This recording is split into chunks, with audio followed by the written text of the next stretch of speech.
गुरुर्ब्रह्मा गुरुर्विष्णुः गुरुर्देवो महेश्वरः गुरुः साक्षात् परब्रह्म तस्मै श्रीगुरवे नमः।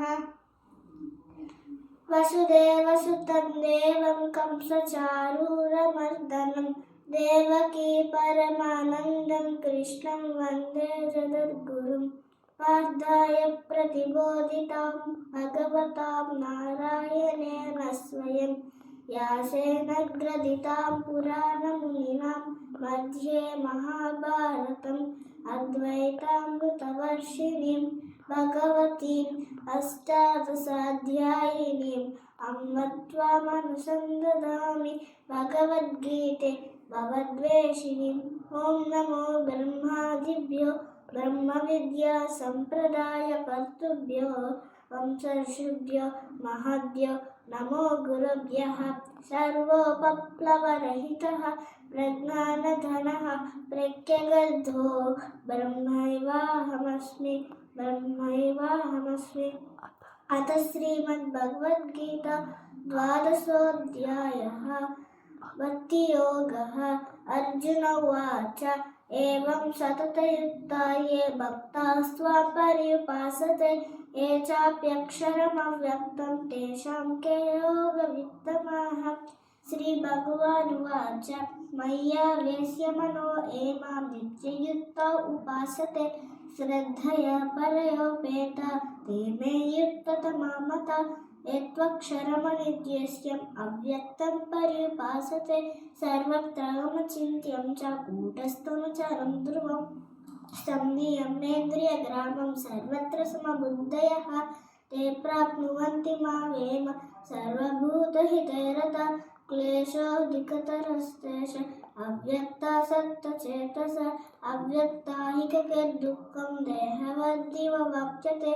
ये तु सर्वाणि कर्माणि मयि सन्न्यस्य मत्पराः अनन्येनैव योगेन मां ध्यायन्त उपासते तेषामहं समुद्धर्ता मृत्युसंसारसागरात् भवामि न चिरात् पार्थ मय्यावेशितचेतसा। मय्येव मनो आधत्स्व मयि बुद्धिं निवेशय निवसिष्यसि मय्येव अत ऊर्ध्वं न संशयः। अत चित्तं समादातुं न शक्नोषि मयि स्थिरम् अभ्यासयोगेन ततः मामिच्छाप्तुं धनञ्जय। अभ्यासेऽप्यसमर्थोऽसि मत्कर्म परमो भव मदर्थमपि कर्माणि कुर्वन् सिद्धिं वक्ष्यसि।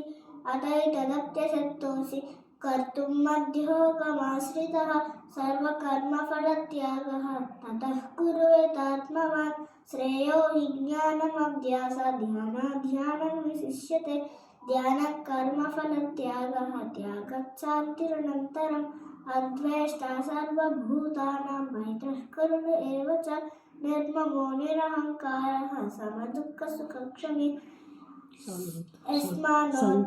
सन्तुष्टः सततं योगी यदात्मा दृढनिश्चयः। मय्यर्पितमनो बुद्धिः यो मद्भक्तः स मे प्रियः।